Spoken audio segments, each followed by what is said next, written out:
चुनावी सरगर्मियां मध्य प्रदेश की अमर उजाला आप तक लगातार पहुंचा रहा है और धार लोकसभा चुनाव के बारे में भी हम आपको लगातार जानकारी दे रहे हैं। यहाँ का चुनावी मूड आपको बता रहे हैं और इस बीच हम पहुंच गए हैं बीजेपी के बेहद वरिष्ठ नेता, अटल जी के जमाने में युवा एवं खेल मंत्रालय का जिम्मा संभालने वाले और धार की जनता से बहुत प्यार पाने वाले विक्रम वर्मा जी से। सर, बहुत बहुत स्वागत है आपका अमर उजाला में। बहुत धन्यवाद आपका जी। बताइए। क्या लग रहा है इस बार, क्या चुनावी मूड है? ये जो क्षेत्र है, कहा जाता है कि हमेशा किसी एक के साथ नहीं रहा है, बीजेपी या कांग्रेस, लेकिन इस बार आप कैसे देख रहे हैं? बीजेपी के लिए कितनी संभावना? नहीं, धार क्या है, परंपरागत रूप से कांग्रेस और जनसंघ के बीच में बटा रहता है। यहाँ कोई तीसरी पार्टी कभी उभर नहीं पाई। थोड़ा बहुत झाबुआ में जरूर मामा बालेश्वर दयाल थे, तब समाजवादी पार्टी का कुछ वर्चस्व था, लेकिन धार में जनसंघ और कांग्रेस ही मोस्टली रही है और लड़ाई भी हमारे बीच में ही रहती थी। अब चूंकि भारतीय जनता पार्टी जब से हुई है 1980 से, तब से धार जिले में कांग्रेस कभी जीतती है, ज्यादा करके कांग्रेस जीती पहले, लेकिन उसके बाद से जब से भारतीय जनता पार्टी की सरकार है, पिछले 3 चुनाव से हम बराबर 2 चुनाव लोकसभा का जीते हैं और इस बार भी पूरी उम्मीद है कि हम लोकसभा का चुनाव जीतेंगे। पहले धार संसदीय क्षेत्र में अंजड़ और बड़वानी हुआ करता था, पर 2008 के बाद से अंजड़ बड़वानी खरगोन की एक अलग सीट बन गई और महू को धार में मिला के, धार में 6 थी, अब 7 सीट होने से एक महू मिला दी, तो ये अब 8 सीट से एक अलग बन गया है। और जब से ये हुआ है तब से 2 चुनाव हुए हैं और दोनों चुनाव में भारतीय जनता पार्टी चुनाव जीती है। जी, अभी हम महू की जनता से मिलते हुए आ रहे थे, फिर धार में युवाओं से हमने चर्चा की। महू की बात करें तो उनका कहना है कि 2 देशों में बटे हुए जैसा हम महसूस करते हैं। एक तरफ क्योंकि कैंटोनमेंट एक्ट है वहाँ पे, महू का जितना विकास होना चाहिए था, वो नहीं हुआ। विकास के इस पूरे राह को आप कैसे देख रहे हैं? जो बीजेपी का विज़न है, वो क्या धरा पर आपको दिख रहा है? देखिए, महू में क्या है, प्रॉपर महू जो है कैंटोनमेंट एरिया है और कैंटोनमेंट एरिया होने के कारण वो पूरा मिलिट्री के अंडर में होता है। वहां पे नगर पालिका के वो जो प्रावधान है वो लागू नहीं हो पाते हैं, इस कारण थोड़ा सा शहर में ये प्रॉब्लम जाती है। संसदीय क्षेत्र में जो पार्लियामेंट के हिसाब से जो पार्लियामेंट मेंबर का काम है, उसमें कोई कमी नहीं आती है।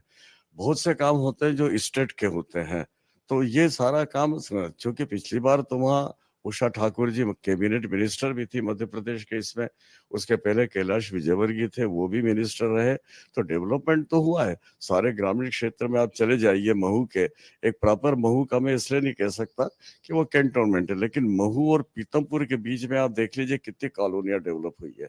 ये कॉलोनियां 77 के पहले कभी नहीं थी।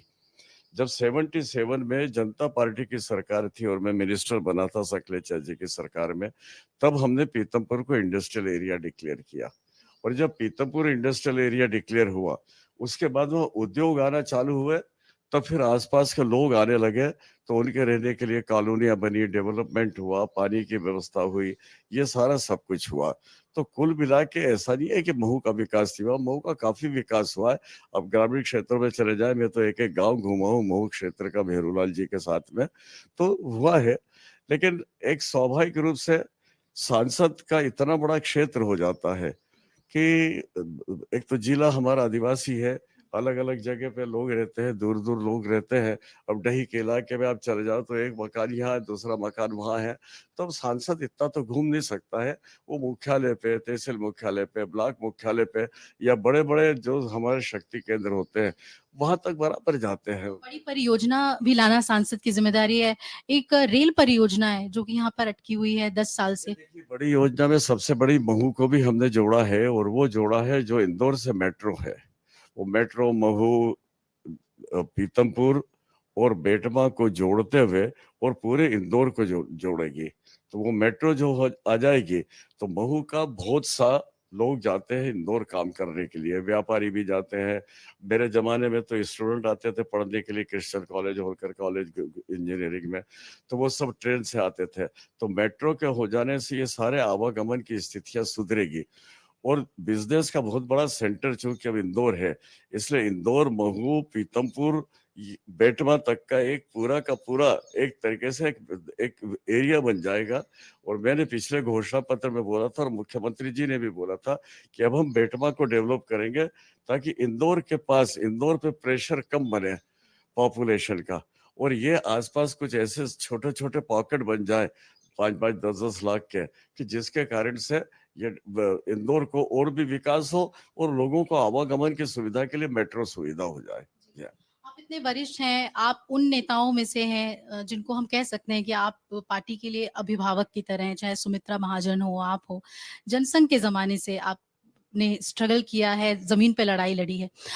जो इंदौर में एक प्रकरण हुआ कि कांग्रेस प्रत्याशी शामिल हो गया भाजपा में, उसकी चर्चा यहाँ भी है।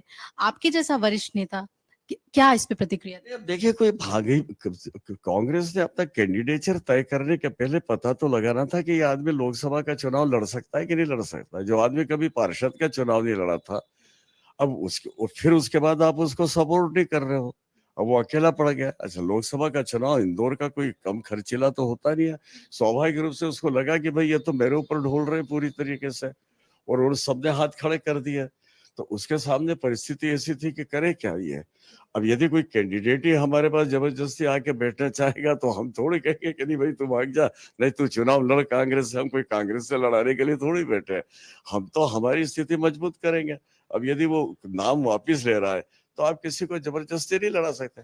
अब राहुल गांधी अमेठी से नहीं लड़े, अब वो रायबरेली गए। क्यों नहीं गए भाई? अमेठी तुम्हारी परंपरागत सीट थे जहां से तुम इतनी बार सांसद बने। अब वो अमेठी से डर के मारे नहीं जाए तो कोई क्या जबरदस्ती तो उसको लड़ा नहीं सकते थे। अब वो रायबरेली से गए चुनाव लड़ने के लिए। तो मेरा ये कहना है कि ये तो व्यक्ति पे निर्भर करता है कि वो कहाँ से चुनाव लड़े नहीं लड़े। भारतीय जनता पार्टी के आप नेताओं को देखो, जिसको जिस क्षेत्र से बोला जाता है वहां से जाके चुनाव लड़ता है। मुझे 1977 में खरगोन से टिकट दिया, मैं गया, मैंने प्रचार किया। फिर हमारे एक मित्र रामेश्वर पाटीदार तैयार हो गए। हमने कहा भाई आप लड़ लीजिए, मैं विधानसभा लड़ लूंगा। तो ये तो कैंडिडेट पे, उसकी हिम्मत पे और उस पे गट्स पे डिपेंड करता है। हाँ। विपक्ष के नेताओं के लिए आप कुछ कहना चाहेंगे, क्योंकि आप उस दौर के नेता हैं जब संसद में आपकी उतनी प्रतिभागिता नहीं थी और तब आप लोगों ने स्ट्रगल किया। तो आज कहा जा रहा है कि विपक्ष विहीन होता जा रहा है देश, तो उनके लिए आप क्या कहना चाहेंगे? देखिए, विपक्ष को अपनी गरिमा अपने हाथ से, विपक्ष के नेता माननीय अटल बिहारी वाजपेयी जी भी रहे, और आप देख लीजिए कि उस जमाने में उनको जब प्रतिनिधि मंडल विदेश उसका गया, खुर्शीद अहमद उस समय राज्य मंत्री थे, लेकिन जो संसदीय दल गया था उसका नेतृत्व तो माननीय अटल जी को दिया नरसिंह राव ने कि मैं जानता हूं कि देश का प्रतिनिधित्व आप अच्छी तरह से करेंगे। तो आज इतना इतना विश्वास नेता प्रतिपक्ष पे होता है। यदि नेता प्रतिपक्ष अपनी गरिमा खो देंगे, अपने एक जो मर्यादा होती है। मैं भी नेता प्रतिपक्ष मध्य प्रदेश की विधानसभा में जब दिग्विजय सिंह मुख्यमंत्री थे, हमारे 2-2 बार अविश्वास प्रस्ताव हम लाए, हमने सब कुछ करा। लेकिन जहां कभी होता था कि जहां प्रदेश के डेवलपमेंट की बात है तो हम उस बराबर साथ देते थे, बात करते थे। मैं उनके साथ कई बार अटल जी के पास गया, अटल जी प्रधानमंत्री थे कि सब सूखा पड़ गया है, पैसों की मदद करिए, ये करिए, बराबर हुआ। तो ये एक वो रहता है। लेकिन अभी स्थिति क्या है कि पूरा अपोजिशन सिर्फ अपने परिवार की रक्षा में है। अब बिहार में यदि तेजस्वी यादव तो लालू यादव किसकी रक्षा कर रहे हैं? अपने खानदान के 4 लोगों को टिकट दे दिया है। आप चले जाइए उत्तर प्रदेश में तो मुलायम सिंह की विरासत अखिलेश यादव को है। राम गोपाल यादव जी तो मेरे साथ राज्यसभा में थे, चेयरमैन थे, मैं जिस कमेटी में था एग्रीकल्चर की। वो पूरा खानदान चुनाव लड़ रहा है, उनका पूरा परिवार चुनाव लड़ रहा है। अब जम्मू कश्मीर में चले जाओ तो फारूक अब्दुल्ला का परिवार चुनाव लड़ रहा है। आप दक्षिण में चले जाइए तो करुणानिधि का परिवार, स्टालिन वगैरह चुनाव लड़ रहा है। तो आप जहां चले जाएं, आज ये जितनी पार्टियां हैं, विपक्षी पार्टियां, ये केवल परिवार बचाने में लगी है। ये देश बचाने के लिए चुनाव नहीं लड़ रही है, देश के डेवलपमेंट के लिए चुनाव नहीं लड़ रही है। झारखंड में यदि वो सोरेन एंड कंपनी चुनाव लड़ रही है, उनके सब परिवार के लोग लड़ रहे हैं। अब कांग्रेस के एक मंत्री के पीए के नौकर के यहाँ यदि इतने करोड़ मिल रहे हैं तो आप इसमें से कल्पना करो कि क्या हालत होगी। तो मेरा कहना है कि इन्होंने अपनी विश्वसनीयता जनता के बीच में खुद खत्म की है। जनता के बीच में विश्वसनीयता नेता को बनाना पड़ती है, पार्टी को बनाना पड़ती है। बीजेपी पार्टी में डिफरेंस यूं नहीं बनी। हमने कुछ नॉर्म्स तय किए थे, हमने हमारे खुद तय। मैं जब नेता प्रतिपक्ष था, अटल जी नेता प्रतिपक्ष पार्लियामेंट थे, उस समय यदि हाउस में कुछ गड़बड़ भी हो जाती तो इमीडिएट फोन आ जाता था अटल जी का, विक्रम ये क्या हो रहा है। अपनी जो विपक्ष की जो अपनी लिमिटेशंस है और अपना जो रोल है वो ये नहीं होनी चाहिए, डेमोक्रेसी कहीं भी डैमेज नहीं होनी चाहिए। इतनी बड़ी बात हुआ करती थी। अब आज तो सब कुछ नहीं है। तो यही मेरा सवाल है आपसे कि उस समय जो पार्टी विद डिफरेंस की जो बीजेपी ने जो अपनी इमेज बनाई, वहां से लेकर अभी बीजेपी की इमेज को आप कैसे देखते हैं, और पॉलिटिक्स कितना बदला है उस समय से लेकर अभी तक? देखिए, जैसे देश का एटमॉस्फेयर बनेगा, अब बीजेपी, नरेंद्र मोदी जी तो मेरे साथ संगठन में भी हमने उनके साथ काम किया है, फिर वो मुख्यमंत्री बने, फिर आज प्रधानमंत्री हैं, तीसरी बार प्रधानमंत्री बनने जा रहे हैं। उन्होंने कभी अपनी मर्यादा और अपनी चीजें नहीं, एक प्रधानमंत्री के नाते देश के हित में जो काम करना चाहिए वो कर रहे हैं। लेकिन अब विपक्षी ही केवल एक व्यक्ति विशेष को टारगेट करने लग जाए। वो जब मुख्यमंत्री थे तब आपने उनको टारगेट करा, उनको खून का प्यासा क्या क्या नहीं जाके बोला जाके वहां। तो मर्यादा तो आप खो रहे हो, जब आप जैसा व्यवहार करोगे स्वाभाविक रूप से फिर वैसी स्थिति बनेगी। तो हमारे यहाँ अब जनरेशन गैप आता चला जा रहा है। अब ये अखिलेश यादव है तो फला है तो ममता जी, ममता तो हमारे साथ मिनिस्टर में भी रही, अटल जी की सरकार में वो रेल मंत्री थी, मैं खेल मंत्री था। तो उस समय इस समय अब आप खुद ही मर्यादाएं खोते चले जाओगे, अपना स्तर गिराते चले जाओगे, और दोष आप दोगे नरेंद्र मोदी को या बीजेपी को तो कैसे संभव है। आप अपना स्तर तो ठीक करिए। आप यदि उस स्तर की बात करेंगे पार्लियामेंट के अंदर, आप लॉजिकल बात करेंगे, आप मुद्दों की बात करेंगे, तो प्रधानमंत्री भी मुद्दों का जवाब देगा। लेकिन आपको नहीं लगता कि जो हिंदुत्व पे जो एक हार्ड लाइन कई बार पीएम लेते हैं या बीजेपी के नेता लेते हैं, वो भी जो वोटर्स हैं उनके जहन पर एक असर डालता है? मैंने कहा ना कि आप जैसा सवाल विधान पार्लियामेंट में या विधानसभा में उठाओगे, सामने वाले को जवाब तो देना पड़ेगा ना उसी हिसाब से। यदि नहीं देता है तो कल आप चालू कर देते हो कि नहीं साहब वो तो भाग गए, प्रश्नों से भाग गए। तो अब स्थिति ये बनती है कि वहां तो हाउस में तो रिप्लाई होता है, आपने क्वेश्चन करा रिप्लाई होता है। अब रिप्लाई से आप भाग तो नहीं सकते। अब आपका क्वेश्चन जिस स्तर का होगा जवाब उसी हिसाब से देना पड़ेगा। पहले क्वेश्चंस के जो उस समय के थे, अब जैसे अटल जी बात करते थे, कहते थे कभी मैं बिलो द बेल्ट कोई बात नहीं करूंगा, एक स्तर की बात होती है, राष्ट्रीय स्तर की, अंतरराष्ट्रीय स्तर की बात होती थी। अब आप वो तो करना नहीं चाहो, आप ऐसे ऐसे विषय पे बात करते हो और ऐसे लोगों का प्रोटेक्शन करते हो। जैसे उत्तर प्रदेश में अभी ये जितने सब ये हुए अंसारी और ये फला, अब इन लोगों को तुम प्रोटेक्शन दो, उनके कवर पे जाके तुम फातिया पढ़ने लग जाओ, श्रद्धांजलि देने लग जाओ, पब्लिक पे क्या मैसेज जाएगा। क्या मैं ऐसे माफियाओं को संरक्षण दे रहा हूँ? भाई जो हो गया कानून अपना काम करेगा, जो गलत है ठीक है, जो भी करना है। लेकिन ऐसे लोगों के पास में जाके खड़े होने में भी हम लोगों को तो एलर्जी है। मैं कभी ऐसे लोगों को बीजेपी बर्दाश्त नहीं करती है। हाँ। खरगोन आए हुए थे प्रधानमंत्री, और जब कभी भी आपकी मुलाकात होती है, कई ऐसी तस्वीरें हैं जिसमें आप बहुत करीबी से उनसे बात करते हुए दिखते हैं। कभी कोई सुझाव उन्होंने आपसे मांगा, कभी कुछ आपने मांग रखी अपने क्षेत्र के लिए या पार्टी की ओर से? नहीं, मैं क्योंकि मैं तो आजकल एक तरीके से अलग हो गया हूँ, ज्यादा सक्रिय राजनीति में हूँ नहीं। जैसे जैसे एमएलए है प्रवेश, जो दिल्ली से सांसद थे प्रवेश वर्मा, मेरे दामाद वो सांसद थे, वो बराबर संपर्क में रहते थे, सब कुछ है। कई बार मोदी जी के साथ कार्यक्रम हुए उनके, अमित शाह जी घर पे आए, सब आए। हम तो पार्टी के प्लेटफॉर्म पे बात उठाते हैं। जहां तक डेवलपमेंट की बात है, हमारे क्षेत्र में जो डेवलपमेंट है वो हम बराबर करवा रहे हैं। हमको जिस माध्यम से काम करना है उसमें कोई प्रधानमंत्री के पास जाने की जरूरत नहीं है। रेल मंत्री से बात करके हम रेल की बात कर लेते हैं। मेडिकल कॉलेज का था डॉक्टर हर्षवर्धन जिससे मैंने बात करी, फिर बाद में भी वर्तमान स्वास्थ्य मंत्री जी थे, इनको पत्र लिखा, बातचीत करी, धार में मेडिकल कॉलेज करवाया। रेलवे हमारी स्टेशन काम सब कुछ चल रहा है। मैं स्पोर्ट्स मिनिस्टर था तो मैंने साई का सेंटर यहाँ बनाया। अब अनुराग को कुछ भी बात बोलो तो स्वाभाविक रूप से उनके पिताजी के साथ हमने काम किया है। तो आज जो कैबिनेट में जितने लोग हैं वो कहीं न कहीं संगठन में हम लोगों के साथ काम किए हुए हैं। इसलिए जब उनके माध्यम से ही काम हो जाता है, कोई राष्ट्रीय अंतर्राष्ट्रीय कोई बात तो है नहीं अपने पास में कि अपन जाके प्रधानमंत्री से बात करें। तो इसलिए ऐसा कोई होती नहीं है। जब भी मुलाकात होती है, कैसे हैं, क्या है, अच्छे हैं, एक दूसरे के स्वास्थ्य संबंधी बात होती है। कल भी पूछ रहे थे भाई कितनी उम्र है, क्या चल रहा है विक्रम जी।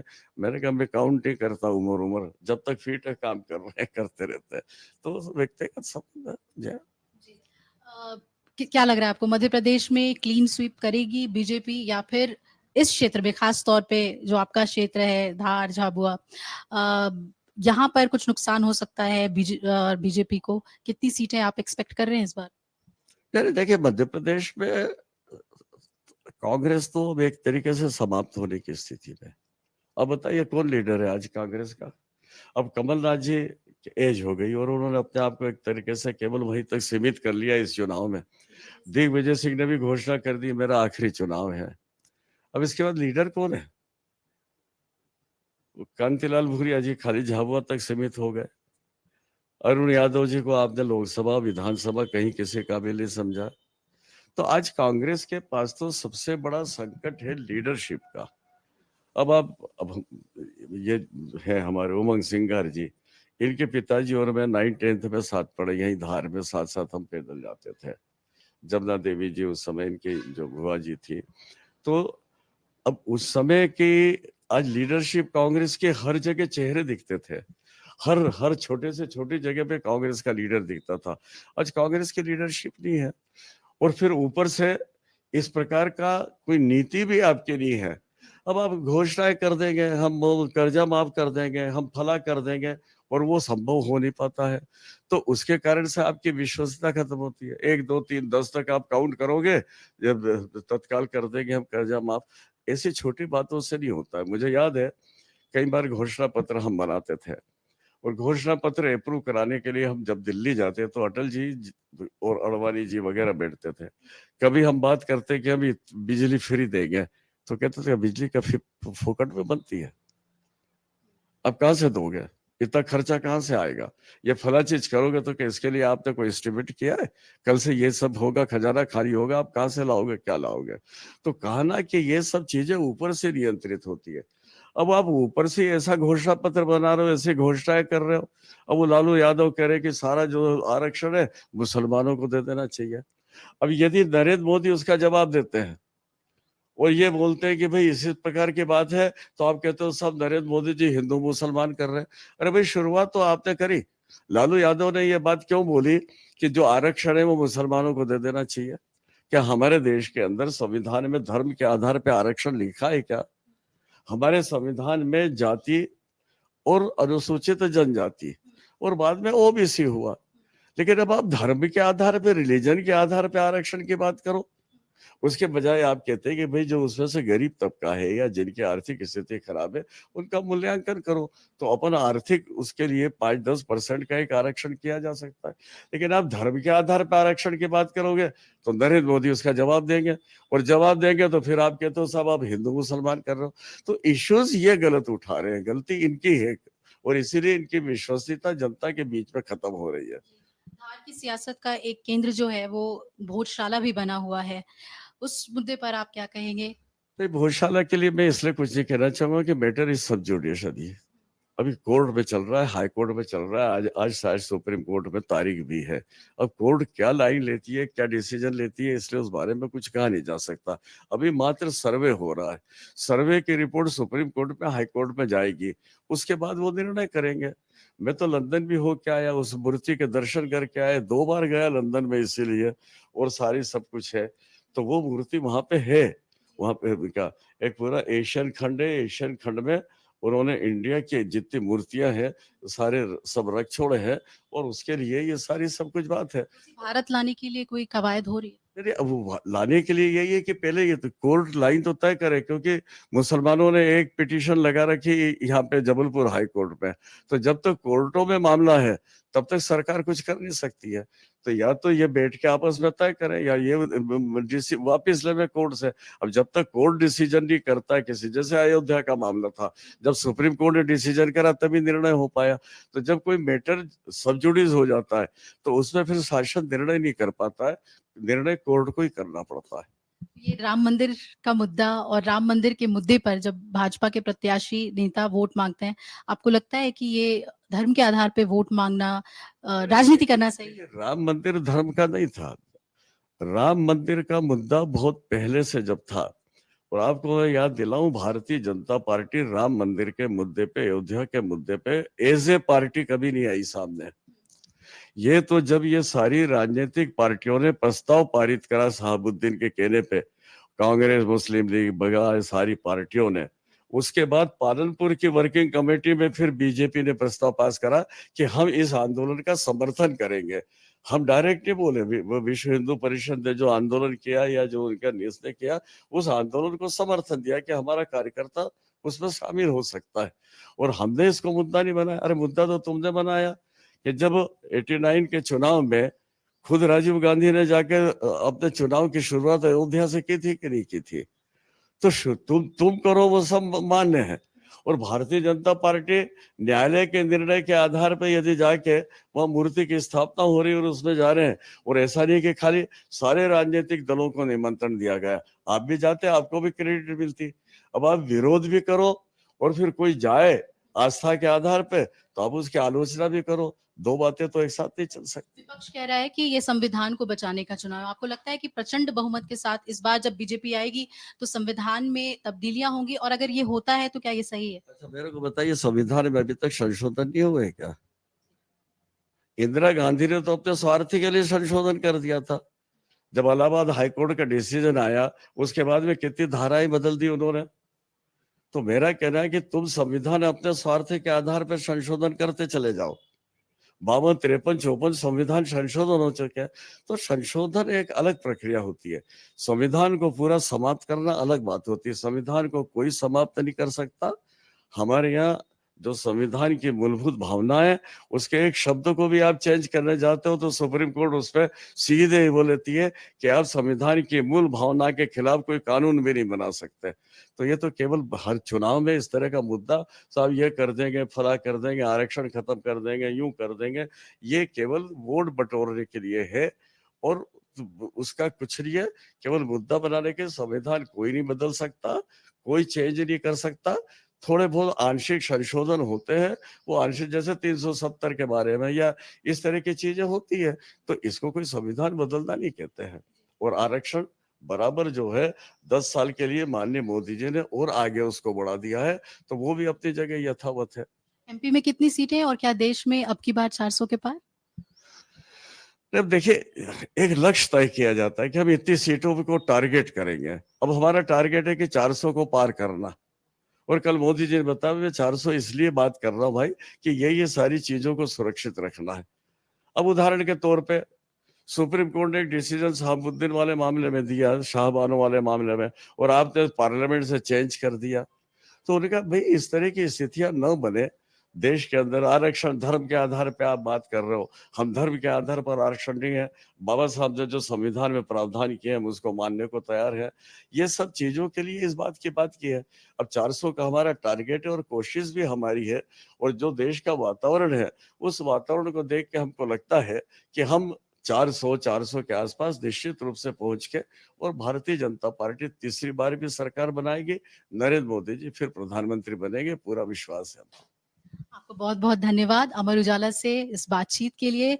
बीजेपी से जुड़ी हुई बातचीत, इस चुनाव से जुड़ी हुई बातचीत और पूरे धार क्षेत्र को लेकर हमने कई सवाल किए, और विक्रम वर्मा जी ने जनरेशन गैप की बात तो ज़रूर कही, लेकिन पूरा का पूरा भरोसा जताया है प्रधानमंत्री मोदी के नेतृत्व में, और उम्मीद है कि 400 के पार सीटें बीजेपी को ज़रूर आएँगी। कैमरामैन दिनेश के साथ अभिलाषा पाठक, धार से अमर उजाला के लिए।